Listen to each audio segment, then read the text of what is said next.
Bismillahirrahmanirrahim. Assalamualaikum warahmatullahi wabarakatuh. Bismillahirrahmanirrahim. Wa bi nasrillah la haula wa la quwwata illa billah. Rabbi shrah li sadri wa yassir li amri wa hlul 'uqdatam min lisani yafqahu qawli.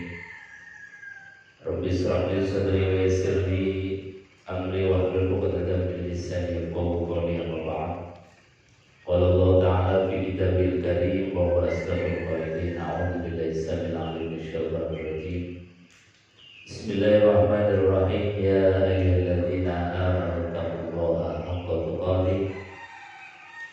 tuqatih wa la tamutunna illa wa antum muslimun. Wa qala Nabi sallallahu alaihi wa alihi wasallam, man sanna sunnatan hasanatan falahu ajruha wa ajru man 'amila biha ila yaumil qiyamah.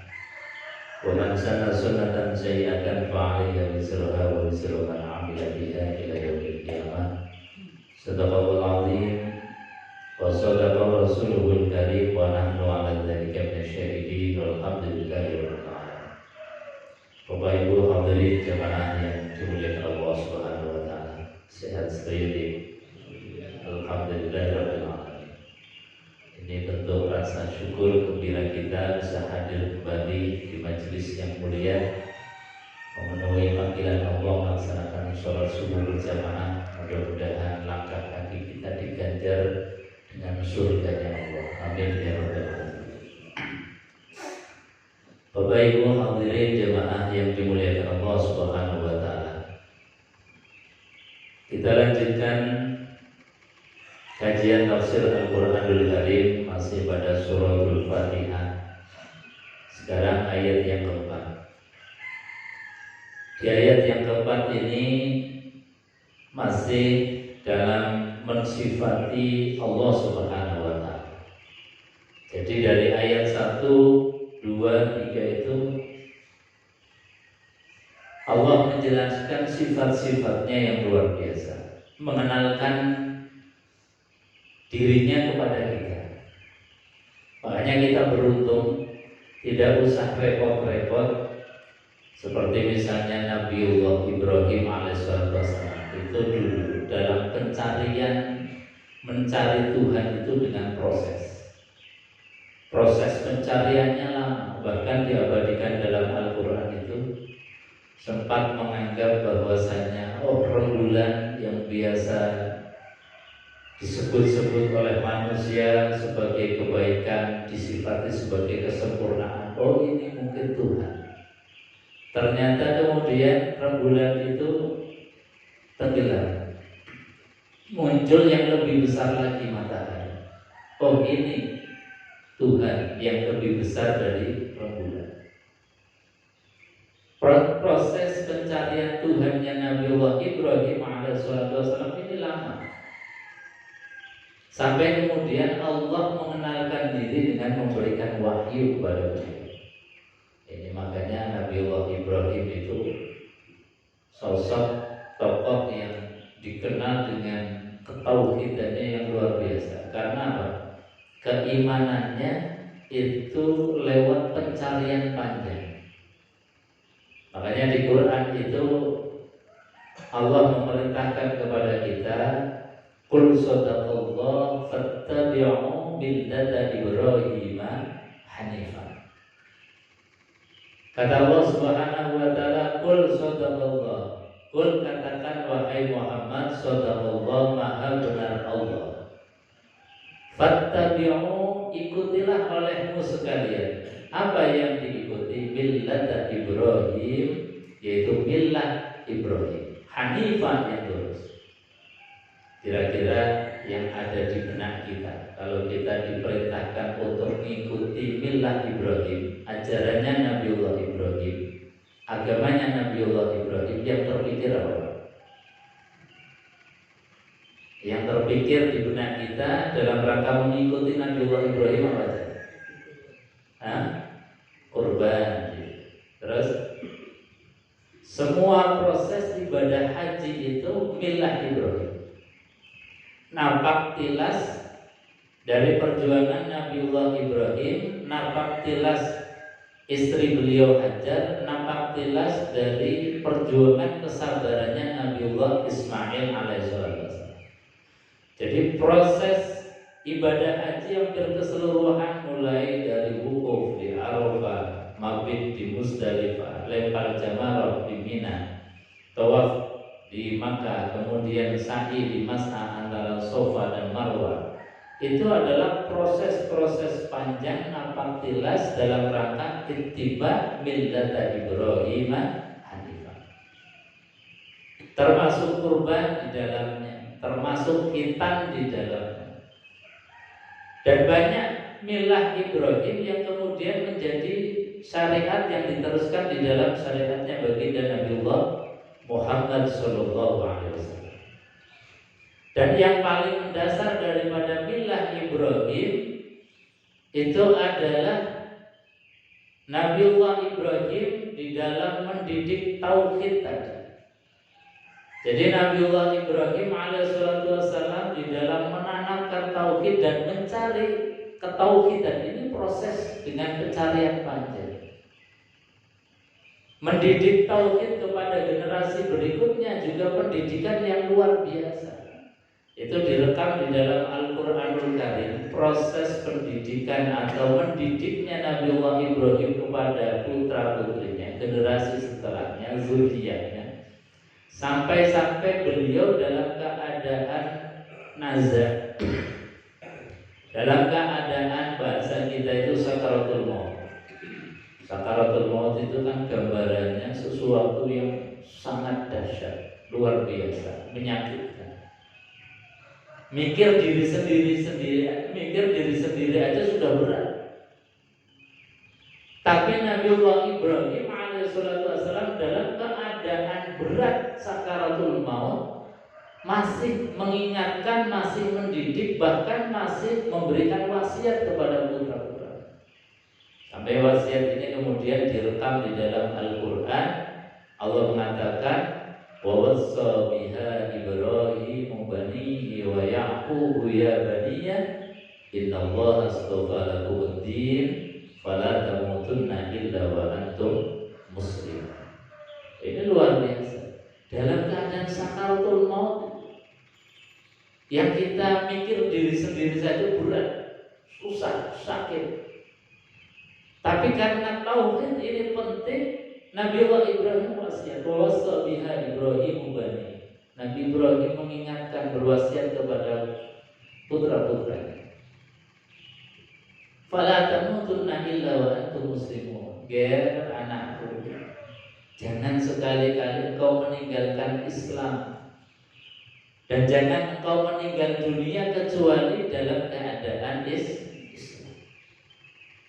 Kemudian mengingatkan, ma ta'buduna min ba'di, duhai anakku, kalau sekarang ini masih ada orang tua yang mengingatkan kalian untuk ruku dan sujud, untuk membimbing kalian untuk sholat ibadah, ma ta'buduna min ba'di, apa yang akan kau sembah min ba'di setelah aku tidak ada. Jadi ini menjadi keresahan Nabiullah Ibrahim yang harusnya menjadi keresahan kita. Kalau kita orang tua selagi masih hidup, masih bisa melihat anak-anak kita ruku sujud, masih ke masjid, ini rasanya bangga.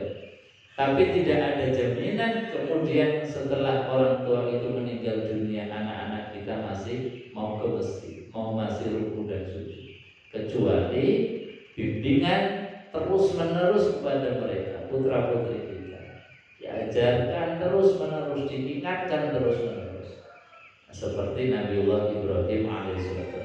Nah, ini juga harusnya menjadi pelajaran bagi kita. Mendidik tauhid jangan pernah lelah, jangan pernah berhenti, sampai ketika kita sakaratul maut pun yang kita ingatkan kepada generasi anak-anak kita adalah ma ta'buduna min ba'di, apa yang akan kau sembah min ba'di selepas aku tidak ada.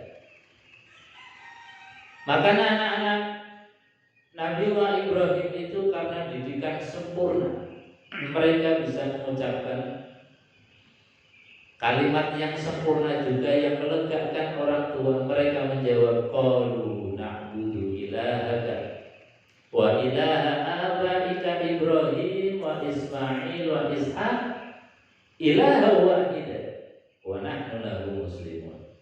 Mereka menjawab dengan lantang, qalu na'budu ilahaka, kami pasti akan menyembah Tuhan engkau dan Tuhan nenek moyang kau, yaitu siapa? Ilaha wahida, Tuhan yang satu, Allah Subhanahu wa ta'ala. Jadi kalau anak-anak kita masih meneruskan generasi tauhid, ini rasanya bangga. Kita meskipun sudah berada di alam barzakh, di kubur, rasanya tenang. Karena apa? Karena tauhid ini masih ada yang meneruskan. Karena anak kita tidak menjadi beban kita di alam barzakh. Jadi sekali lagi, pendidikan tauhid yang diajarkan oleh Nabiullah Ibrahim alaihissalam itu begitu luar biasa. Bahkan mereka mengatakan, wa nahnu lahu muslimun, kami bangga menjadi muslim. Jadi identitas muslim itu kemudian tampak dalam ucapan dan perilaku sehari-hari. Jangan kita muslim tapi rasanya menampakkan identitas kemusliman ini malu. Salam itu malu-malu dengan mengganti salam yang berbagai macam model-model.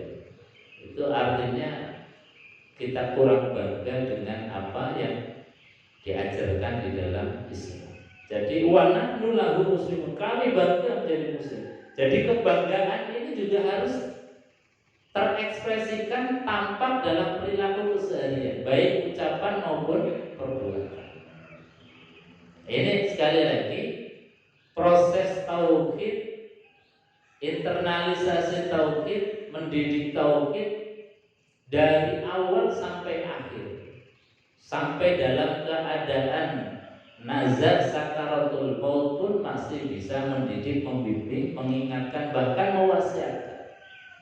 Ini Nabiullah Ibrahim alaihissalam, yang tentu beliau mendapatkan satu titik tauhid itu dengan tadi pencarian yang panjang. Nah, kita di dalam bertauhid ini tidak usah dengan melalui proses pencarian yang panjang seperti Nabiullah Ibrahim alaihissalam. Seperti para filosof mengatakan bahwasanya tidak semestinya atau tidak harus subjek ini mencari objek, tapi kadang-kadang objek ini mengenalkan diri kepada subjek. Jadi sekali lagi ada kalimat dari filosof yang luar biasa yang menggambarkan bahwa rasa syukurnya kita itu di dalam tadi. Kita nggak usah cari-cari Allah, nggak usah cari-cari Tuhan. Kita sebagai objek nggak usah, karena Allah Subhanahu wa ta'ala sudah mengenalkan diri kepada kita. Sehingga nggak usah repot-repot. Dengan tidak repot-repotnya ini, kita nggak mungkin kemudian salah di dalam pencarian. Kalau tadi Nabiullah Ibrahim itu juga sempat salah, menganggap rembulan, menganggap matahari sebagai Tuhan. Andai kata kemudian tidak mendapatkan bimbingan wahyu dari Allah, mungkin persepsi terhadap Tuhan juga masih salah. Maka dalam pencarian kita terhadap Tuhan ini, supaya tidak salah, Allah sendiri kemudian datang mengenalkan diri kepada kita. Allah kenalkan, qul huwallahu ahad, Allahus samad, lam yalid wa lam yulad wa lam yakul lahu kufuwan ahad. Siapa Allah, siapa Tuhan yang sebenarnya, yang sejatinya? Qul huwallahu, katakan huwa, dialah Allah, ahadun, zat yang esa, tunggal. Allahus samad, Allah itu tempat gantungannya kita. Tidak ada tempat berlabuhnya kita, tidak ada tempat bersandarnya kita kecuali Allah Subhanahu wa ta'ala, zat yang mampu. Karena kalau kita bersandar dengan makhluk yang lemah, itu pasti akan rapuh. Tidak mungkin makhluk itu buat sandaran. Karena kalau makhluk, yang makhluk itu punya sifat hawadis. Hawadis itu kebaruan. Sesuatu yang sifatnya hawadis itu pasti fana. Fana itu rusak. Jadi kalau kita bersandar kepada sesuatu makhluk, yang makhluk itu bentuknya adalah hawadis, yang hawadis itu pasti rusak, ya kita untuk apa bersandar kepada sesuatu yang rusak? Maka bersandarlah kepada zat yang baqo, yang kekal, yang tidak pernah rusak. Siapa itu? Allahus Somad. Lam yalid wa lam yulad wa lam yakul lahu kufuwan ahad. Itu semua dalam rangka mengenalkan Allah Subhanahu wa taala kepada kita. Nah, termasuk Allah mengenalkan di dalam surat Al-Fatihah ayat yang keempat ini. Jadi dari ayat pertama sampai dengan ayat yang keempat itu semuanya adalah mensifati Allah. Allah mengenalkan dirinya dengan sifatnya supaya kita kenal dengan Allah Subhanahu wa taala. Nah, endingnya yang diharapkan dari Allah setelah kita kenal dengan Allah itu kemudian bagaimana? Nah, kita bahas dulu tentang ayatnya. Bismillahirrahmanirrahim. Maliki yaumiddin. Di ayat yang keempat ini ayatnya pendek, Maliki yaumiddin. Secara qiraah Imam Hafiz itu memberikan keterangan bahwa cara membaca ayat ini ada dua cara. Pertama adalah dengan memanjangkan maknya, Maliki yaumiddin. Kalau panjangan biasanya maknya yang panjang atau yang pendek? Yang panjang ya. Jadi cara baca Maliki yaumiddin, maknya yang pertama dipanjangkan, Maliki yaumiddin. Yang kedua, Maliki yaumiddin. Dua-duanya sah secara qiraah. Nah, beda dengan surat An-Nas. Surat An-Nas kalau kita baca Qul a'udzu birabbin nas, malikin nas, Malikin nas atau Malikin nas. Qul a'udzu birabbin nas, Malikin nas. Panjang apa pendek? Hah? Panjang apa pendek? Pendek. Jadi di dalam surat An-Nas itu hanya satu qiraah. Tapi dalam surat Al-Fatihah ini ma-nya bisa dibaca dua macam. Jadi bisa dibaca panjang, bisa dibaca pendek. Jadi dalam surat Fatihah ini Maliki yaumiddin atau Maliki yaumiddin. Apa maknanya? Malik dengan memanjangkan maknya itu maknanya adalah milkun, milik atau memiliki. Yaumiddin, yaum itu hari, ad-din itu agama. Jadi malik itu maknanya adalah yang memiliki hari kebangkitan. Biasanya diterjemahkan secara umum atau secara kebahasanya Maliki yaumiddin, yang memiliki hari agama. Jadi makna pertama Malik itu artinya adalah memiliki. Yang kedua Maliki yaumiddin dengan memendekkan maknya itu maknanya mulkun, yang merajai. Nah, ini sebetulnya kalau secara makna itu lebih absolut Maliki yaumiddin. Karena apa? Kepemilikan yang tanpa menjadi raja itu biasanya kurang absolut. Tapi kalau kepemilikan dari seorang raja itu lebih absolut, lebih lebih kuat. Nah, dua-duanya ini yang diajarkan oleh baginda Rasulullah SAW, baik maliki yaumiddin maupun maliki yaumiddin. Jadi sebetulnya secara makna itu lebih kuat itu dengan memendekkan makna. Jadi kalau kita baca surat Fatihah ini, Alhamdulillah, Bismillahirrahmanirrahim, Alhamdulillahi Rabbil Alamin, Ar-Rahmanir-Rahim, Maliki Yaumiddin. Itu sebetulnya secara makna lebih absolut. Karena apa? Maknanya adalah yang merajai.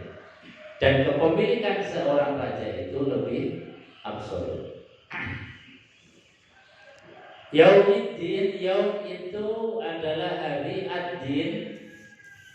Ad-din asal kata atau hurufnya terdiri dari dal, ya, dan nun. Kalau diharokati dinun itu maknanya agama. Dan huruf yang sama bisa dimaknai dainun, karena ini sama-sama hurufnya dal, ya, nun. Beda harokat. Kalau dinun itu agama, dainun itu adalah hutang. Itu sebetulnya satu akar kata di dalam bahasa. Maknanya apa? Kalau yaumiddin artinya hari agama atau hari di mana janji-janji agama itu nanti akan dimintai pertanggungjawaban. Kalau yaumuddain, ya di mana hari itu hutang-hutang kita itu ditagih lagi oleh Allah Subhanahu wa Ta'ala. Maknanya pada hari kiamat nanti yang disebut sebagai yaumuddin atau yaumuddain, itu kita yang diberikan oleh Allah Subhanahu wa Ta'ala amanah-amanah, titipan-titipan tanggung jawab dari Allah Subhanahu wa Ta'ala, itu kemudian Allah minta pertanggungjawaban dari kita. Kita diberikan oleh Allah umur panjang, lalu Allah menanyakan umur panjang kita untuk apa? Kita diberikan oleh Allah rezeki harta itu untuk apa? Apakah untuk perjuangan di jalan Allah? Apakah untuk ibadah kepada Allah? Atau hanya untuk halu nafsi, kepentingan diri kita? Untuk numpuk-numpuk harta, berbangga-banggaan, yang itu menjadi sifat karakter dasar manusia, yang kalau kita nggak waspada dan nggak kendalikan, ini menjadi bahaya. Karena apa? Karakter dasarnya manusia diingatkan oleh Allah, alhaakumut takatsur hatta zurtumul maqabir. Jadi bawaan bayinya kita terhadap harta itu alhaakum, senantiasa melenakan kita, at-takatsur, bermegah-megahan. Jadi dikasih harta bukannya untuk sangu ibadah, bekal ibadah, tapi untuk kesombongan, berbangga-banggaan, ojo-ojoan. Nah, ini karakter bawaan gawan bayi kita harus direm betul. Kita harus punya sikap qanaah dan punya kesadaran bahwa ini adalah amanat titipan dari Allah yang nanti akan dimintai pertanggungjawaban. Misalnya kita nanti menjelang Idul Kurban, nah ini ujian kita. Kita itu alhaqumut takatsur, atau harta kita gunakan dalam tadi kepentingan ibadah perintah Allah Subhanahu wa Ta'ala. Sampai-sampai sahabat Bilal bin Rabah itu dalam tadi ketaatan dan ketundukan terhadap risalah atau syariat kurban, saking irinya terhadap para sahabat yang biasa kurban dengan ada yang sapi, ada yang unta, ada yang kambing. Beliau kan mantan budak, gak punya apa-apa. Sampai karena kesungguhan bahwasanya Di yaumun nahar, di hari penyembelihan itu ya harus nyembelih. Beliau hanya punya ayam jantan. Sampai kemudian niat, ya Allah, mudah-mudahan saya hanya punya ini. Mudah-mudahan Engkau terima apa yang menjadi kurbanku. Rasulullah SAW mendengar. Maka kata Rasulullah, kurbanmu itu diterima oleh Allah Subhanahu wa Ta'ala. Kemudian turun ayat, la yanalallahu luhumuha wala dima'uha walakin yanalallahu taqwa minkum. La yanalallah, tidak sampai kepada Allah Subhanahu wa Ta'ala luhumuha wala dima'uha, dagingnya hewan kurban, apakah itu daging kurban, daging unta, daging sapi, daging kambing, enggak sampai kepada Allah. Tapi yang sampai kepada Allah apa? Walakin yanalallahu taqwa minkum. Yang sampai kepada Allah itu takwanya kita. Niyatikum, niatnya kita. Karena saking tidak punya apa-apanya, sahabat Bilal bin Rabah itu kemudian tadi menyembelih ayam. Artinya apa? Bahwa ketundukan kepada Allah Subhanahu wa Ta'ala bukan nilai besar yang kita korbankan, tetapi niatnya kita. Kalau memang tidak punya apa-apa, ya memang itu yang kita korbankan. Artinya bahwa banyak jalan di dalam kita meraih takwa, meraih ketaatan kepada Allah Subhanahu wa Ta'ala. Karena semuanya tadi nanti akan dihisab, akan diperhitungkan oleh Allah di yaumiddin, di hari di mana semua hutang-hutang kita itu akan dimintai pertanggungjawaban oleh Allah Subhanahu wa Ta'ala. Hadirin jemaah yang dimuliakan Allah, ini berkaitan dengan hutang ini sampai dalam hadis yang ekstrim, yaitu Rasulullah SAW ketika bertakziah kepada sahabatnya yang meninggal dunia yang kaitannya dengan hutang. Rasulullah SAW kalau mau sholat itu nanyakan dulu kepada para sahabat yang hadir, wahai sahabat, apakah si fulan yang meninggal dunia ini masih punya hutang? Maka ketika dijawab bahwa si fulan ini masih ada hutang dan hutangnya belum ada yang menggantikan, yang bertanggung jawab terhadap hutangnya jenazah ini, sampai-sampai Rasulullah SAW tidak mau mensolati jenazah yang jenazah ini masih punya hutang, yang hutangnya belum ada yang menanggung.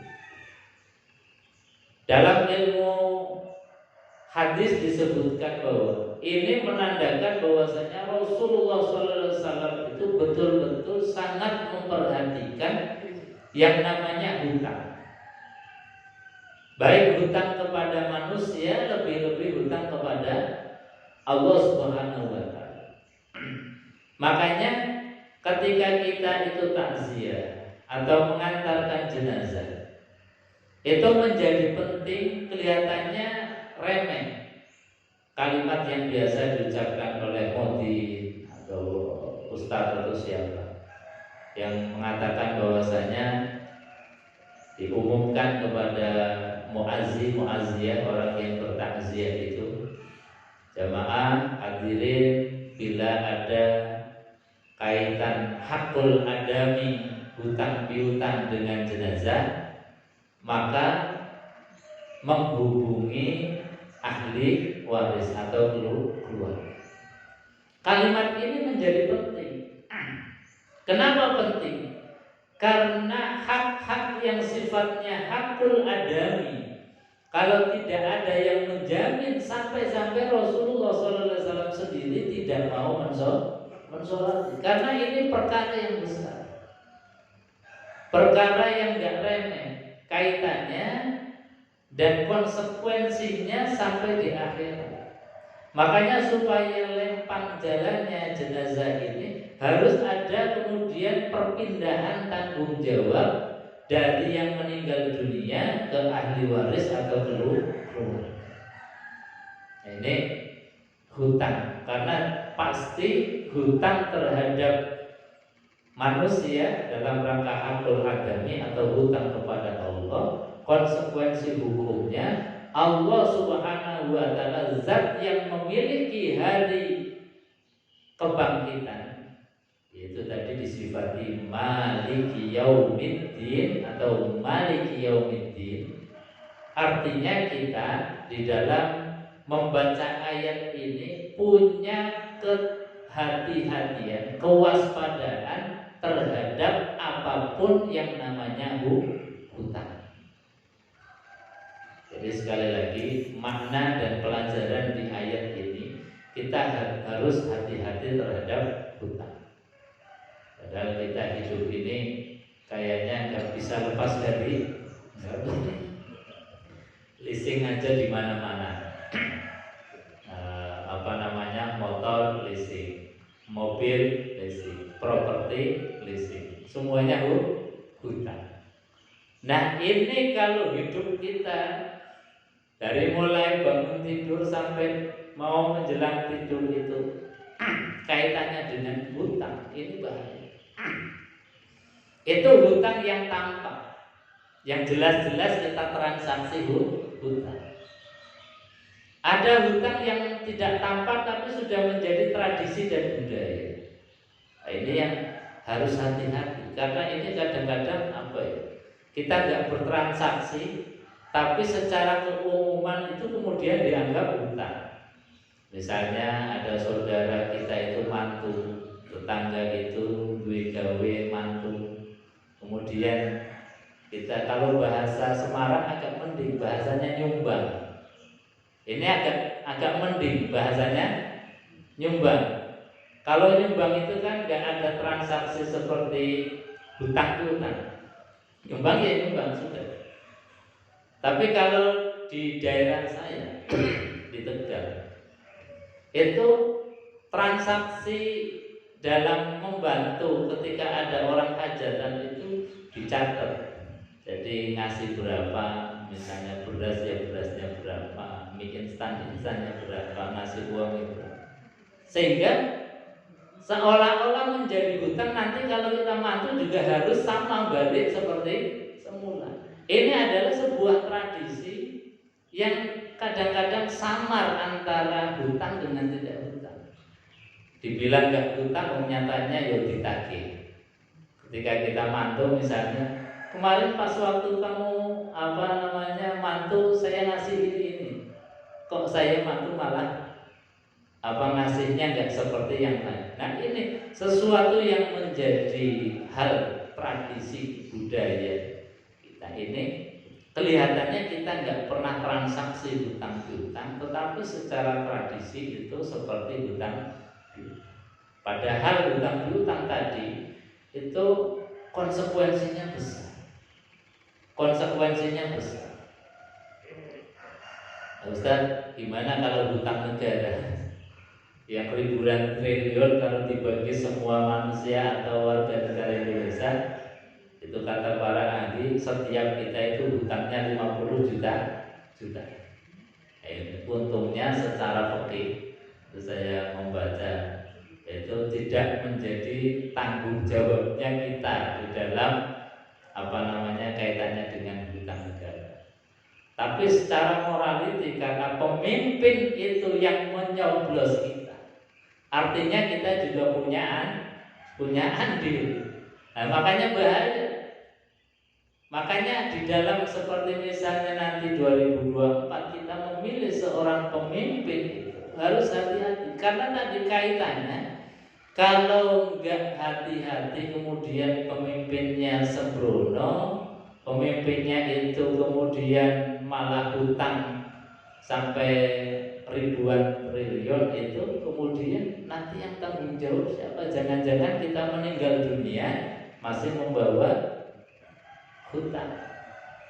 Nah, tadi untungnya para ulama itu di dalam fikih itu memberikan keterangan bahwasanya kalau hutang negara itu kita enggak cawe-cawe, enggak ikut tanggung Ya, tapi wallahu a'lam wong itu pemimpin yang noblos kita. Jadi sekali lagi di dalam memberikan dan mencari pemimpin itu ya betul-betul pemimpin yang menjaga kita dunia akhirat, termasuk perkara-perkara yang ada kaitannya dengan hutang. Karena sekali lagi hutang sekecil apapun itu akan dimintai pertanggungjawaban oleh Allah Subhanahu wa taala. Bapak Ibu hadirin jemaah yang dimuliakan Allah.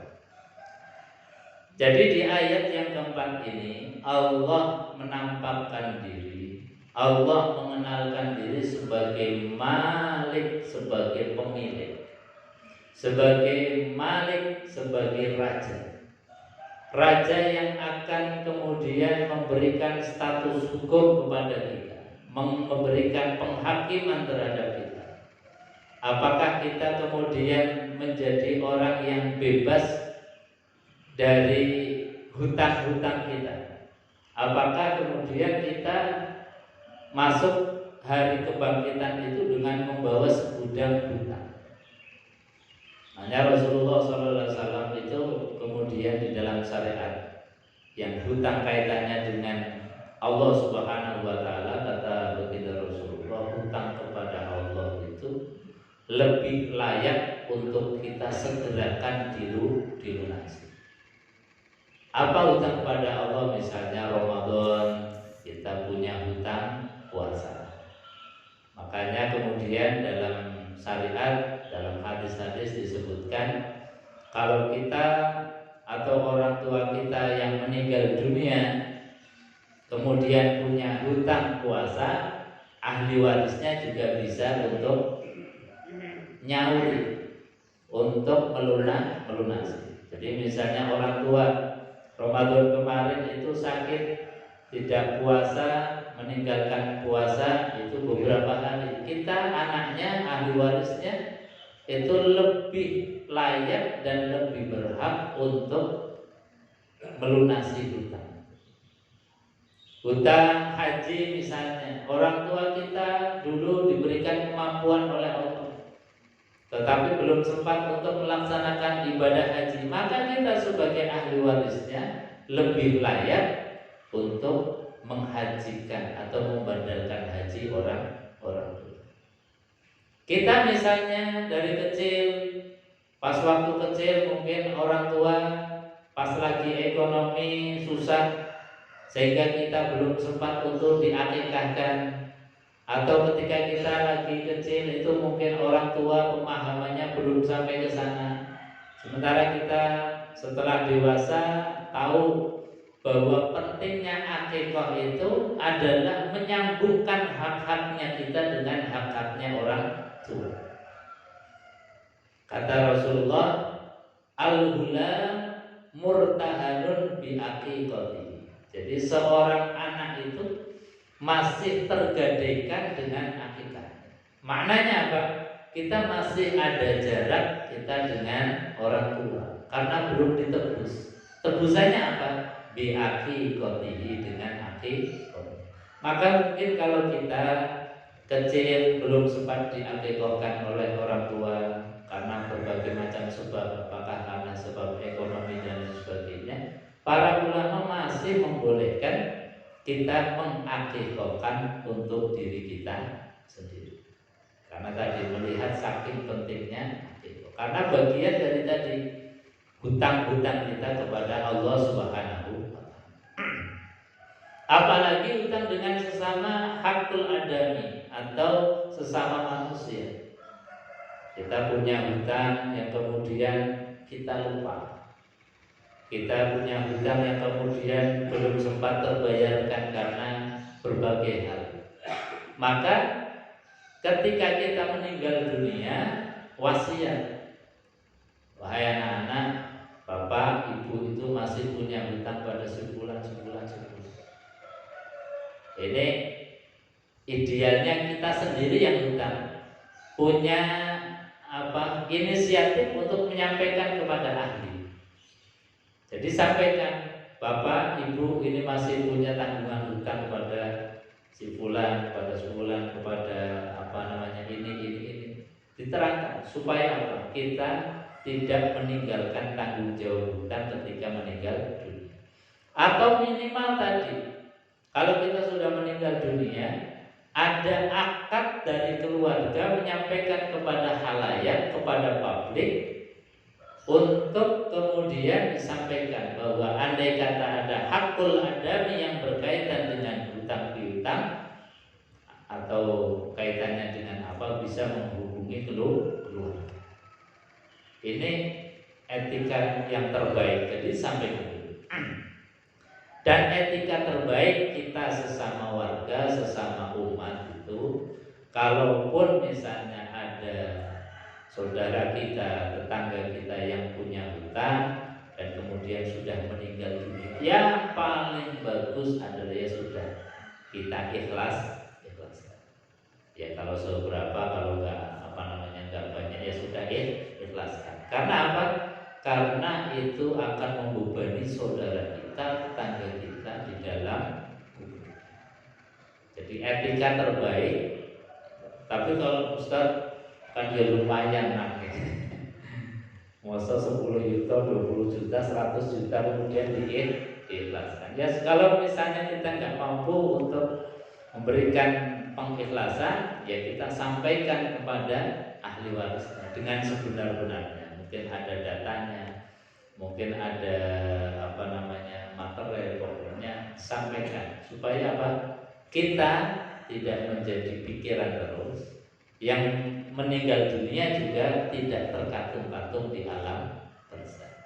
Karena tadi ini adalah hal yang penting, makanya Allah sampaikan, Allah perkenalkan diri Maliki Yaumiddin, Maliki Yaumiddin. Bapak Ibu hadirin jemaah yang dimuliakan Allah, saya kira itu ayat yang keempat, mudah-mudahan bisa dipahami dan kita mendapatkan ilmu yang bermanfaat. Sebelum ditutup mungkin ada yang mau menambah